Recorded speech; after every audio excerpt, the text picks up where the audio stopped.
आहा संजना, तू क्या कर रही है? क्या बोला आपने? संजना नहीं, जेठानी जी कहिए मुझे, समझिए आप। दोबारा मेरा नाम लिया ना तो माँ जी से कह दूंगी। और ये कौन सा सोने का टाइम है? दोपहर के 2 बज रहे हैं। खाना तो बनाया नहीं गया होगा आपसे। चुपचाप से उठकर खाना बना दीजिए। जी जेठानी जी, मैं भी खाना बनाती हूँ। निशा चुपचाप बिना कोई सवाल किए रसोई में खाना बनाने के लिए पहुंच जाती है और फटाफट से खाना बनाकर डाइनिंग टेबल पर लगा देती है, जिससे सास बहू मिलकर खाते हैं। खाना तो अच्छा बना लेती है छोटी बहू तू। रात को खाने में बढ़िया सा खाना और बना लेना। बहुत हो गया गोभी, आलू, गाजर, आलू, भिंडी ये सब खाते हुए। मुझे कुछ अच्छा सा खाना है। जी माँ जी। जी माँ जी क्या, साथ में रायता और कुछ मीठा भी बना लेना। वैसे बहुत दिन हो गए रसमलाई नहीं खाई। क्यों माँ जी? हाँ बिल्कुल बहू, रसमलाई बना लेना। और बड़ी बहू तू मेरे साथ शॉपिंग करने मार्केट चलना शाम को। जी माँ जी। माँ जी मैं भी चलूं? मुझे भी बाजार से कुछ सामान लेना था। नहीं, तू अगर शाम को हमारे साथ मार्केट जाएगी तो रात का खाना कौन तैयार करेगा? तू चुपचाप से यहीं रह। ठीक है माँ जी।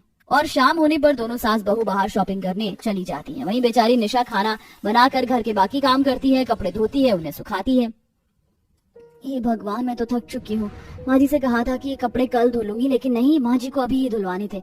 और संजना तो जब से शादी करके यहाँ पर आई है तब से इतनी बदल गई है कि ऐसा लगता है मैं उसे कभी जानती ही नहीं थी।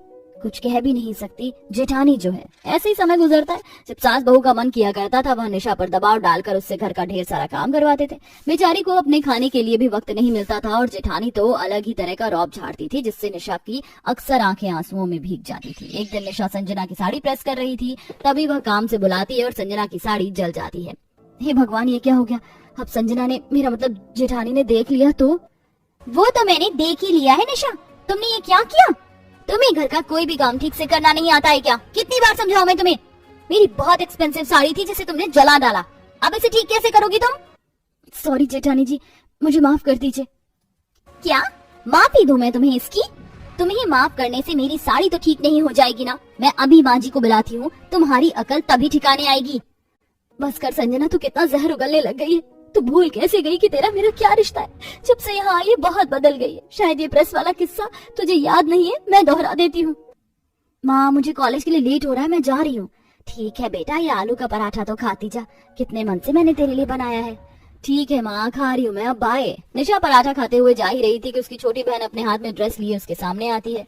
दीदी इतनी जल्दी मत जाओ ना, तुम्हें पता है ना आज मेरे कॉलेज में इवेंट है जिसमें मेरा परफॉर्म है। मुझे रेडी कर दो। और ये ड्रेस भी मेरे से प्रेस नहीं हो रही है और ये थोड़ी सी जल गई है। ये मेरी फ्रेंड की ड्रेस थी जो मैंने बोरो की थी, अब वो मुझे बहुत ज्यादा सुनाएगी। अरे बस इतनी सी बात के लिए मेरी छोटी बहन की आंखों में आंसू आ गए। देखा ड्रेस? अरे ये ज्यादा जली नहीं, चिंता मत कर। मैं ऐसा कुछ जुगाड़ करूंगी कि तेरी जली हुई ड्रेस ना लोगों को दिखेगी ना ही तेरी फ्रेंड को, पर तू उसको सच सच बता देना। और हाँ, ये पहले से भी ज्यादा अच्छी लगेगी। ठीक है दीदी, यू आर दी बेस्ट। अच्छा मेरा एक प्रोजेक्ट भी बना दोगी ना? मुझे परसों सबमिट करना है, आज कर देना रात में। ठीक है बाबा, अब चल पहले तेरी ड्रेस को ठीक करूँ। निशा संजना की ड्रेस पर हाथ से ऐसी कढ़ाई करती है और मोतियों की माला लगा देती है कि जला हुआ हिस्सा दिखाई नहीं देता और ड्रेस खूबसूरत लगती है। वाह दीदी, इस ड्रेस को पहनकर तो मैं बहुत ज्यादा सुंदर लग रही हूँ, पहले से भी ज्यादा। आपको तो डिजाइनर होना चाहिए था। बस अब इतनी तारीफ मत कर, खाना बनाने में एक्सपर्ट हूँ, वही बहुत है। फिर दोनों बहनें अपने अपने कॉलेज चली जाती हैं। इवेंट को संभालने के लिए संजना को पुरस्कार भी मिलता है। ऐसे ही वक्त गुजरता है। दोनों बहनों के बीच बहुत प्यार था। संजना निशा की छोटी बहन थी, जिससे निशा ने हमेशा प्रोटेक्ट किया था, उसके हर काम को किया, चाहे स्कूल हो, कॉलेज हो या फिर घर के काम हो। निशा हमेशा छोटी बहन की मदद करती थी। वही इन सब चीजों में घर वालों ने निशा को सर पर चढ़ा लिया, क्योंकि हर काम वह अच्छे से करती थी। इसी बात से संजना चिढ़ने लग गई।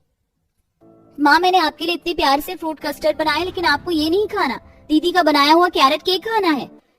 अरे तेरे हाथ का चख तो लिया, इतना अच्छा नहीं बना है। तेरी बहन ने बहुत अच्छा केक बनाया है, मुझे खाने दे अब।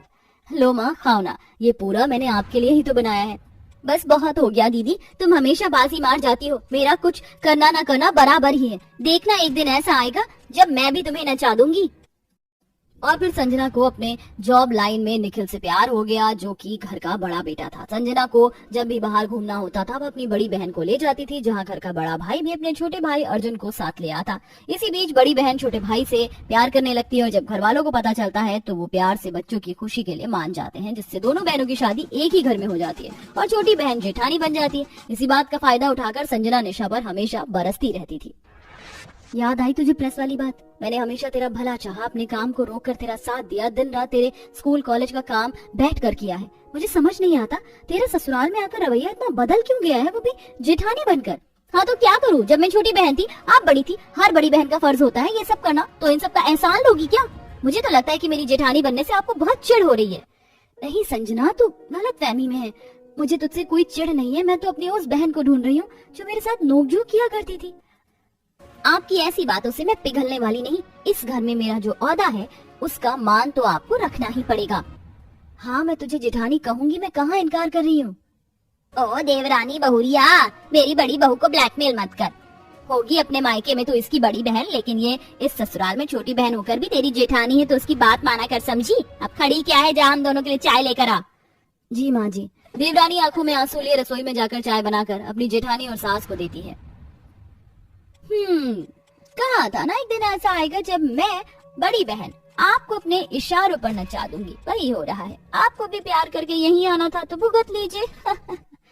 चाय में अदरक बराबर तो डाली है ना? हाँ जेठानी जी। गुड। कुछ देर बाद संजना अपनी बड़ी बहन को तंग करने के लिए सीढ़ियों पर तेल डालती है। अब जैसे ही मेरी बड़ी बहन इन सीढ़ियों से उतरकर यहाँ अपना पैर रखेगी तो फिसल जाएगी और मुझे बहुत मजा आएगा। ये बात किशोरी आकर सुन लेती है, जो अपनी बेटियों से मिलने उनके ससुराल पहुँचती है। संजना ये सब क्या सुन रही हूँ मैं? तुझे शर्म नहीं आती अपनी बड़ी बहन के लिए साजिश करते हुए? माँ आप? हाँ मैं। मुझे बता तूने ऐसा क्यों किया? निशा तू बेटा संभाल कर। किशोरी जैसे ही चिल्लाती है तब तक तो सीढ़ी से निशा फिसल जाती है और तुरंत संजना उसे संभाल लेती है। दीदी तू ठीक तो है ना? देखा, तू जानती है तेरी बड़ी बहन है, फिर भी तूने उसको बचा लिया, तो तूने उसे क्यों गिराना चाहा? आप क्यों मेरी बहू से जबरदस्ती कर रही हैं? ओह हाँ मुझे उनकी फिक्र है और ये मेरी बड़ी बहन है, लेकिन एक तरफ मैं उनसे उतनी ही चिढ़ती भी हूँ। याद है आपको वो मेरी कस्टर्ड वाली बात, जब आपने दोनों बहनों में से इन्हीं चुना? हमेशा आपने मेरी बड़ी बहन का साथ दिया है, कभी मुझे नहीं समझा, इसलिए जब मुझे मौका मिला जेठानी बनकर इन पर हुक्म चलाने का तो बस ससुराल में मैंने वैसा ही किया। बेटा तू इतनी नफरत तो नहीं कर सकती। जमुना जी की बात से पता चल रहा है कि दोनों बहनों के बीच आग को हवा देने वाली यही है। और चल मान ले उसकी वजह से तू मुझसे नजरअंदाज हो गई, तू ये कैसे भूल गई उसने तेरे लिए अपनी बड़ी बहन होने का बहुत फर्ज निभाया, रात भर जाग कर तेरा काम किया है। मैं तुझे गिनवा भी नहीं सकती इतना। और ये भी ठीक है कि तू इस घर की जेठानी है, फिर भी दो बहनों के बीच जो प्यार होता है क्या वो ऐसे खत्म होता है? अरे बाकियों के घर में जो देवरानी और जेठानी होती है ना, वो भी अब बहन बनकर रहती है, और तुम यहाँ देवरानी जेठानी होकर भी न बहन हो न कोई और रिश्ता। तूने तो किसी चीज की मर्यादा ही नहीं रखी संजना। लेकिन मैं दिल से कहती हूँ, एक बार भी तेरी बहन ने यहाँ उफ नहीं किया होगा देवरानी बनकर काम करने में। मेरी बात को दिल से सोच कर देख। कोई बात नहीं, जाने दीजिए माँ। नहीं बेटा। खड़े खड़े संजना अपनी बहन की सारी बातों को याद करती है। शादी से पहले के वक्त उसके जहन में आते हैं जब निशा ने उसका बहुत साथ दिया था। इन सब बातों के बाद उसे अपनी गलती का पछतावा होता है और अपनी बहन को सीधा गले लगा कर कहती है, दीदी दीदी मुझसे बहुत बड़ी गलती हो गई, मुझे माफ कर दीजिए। मैंने 2-4 बातों को दिल से लगा लिया और ससुराल में आपके साथ बहुत गलत किया है। दीदी अच्छा हुआ माँ आपने आकर मेरी आंखें खोल दी, वरना जिंदगी भर मैं अपनी बहन के साथ ऐसे ही रहती। दीदी अब हम प्यार से पहले की तरह रहेंगे और मिलकर काम करेंगे। हाँ मेरी बहन। इस तरह दोनों बहनों के बीच सुलह हो जाती है। किशोरी उनकी बलाएं लेती है, साथ में सास को भी अकल ठिकाने आ जाती है और सब प्यार से हंसी खुशी मिलकर रहने लगते हैं। वेल दोस्तों, ये तो थी देवरानी जेठानी वाली बहनों की कहानी। आपकी अपनी बहनों के साथ आपका कैसा बॉन्ड है, कमेंट करके जवाब जरूर दें।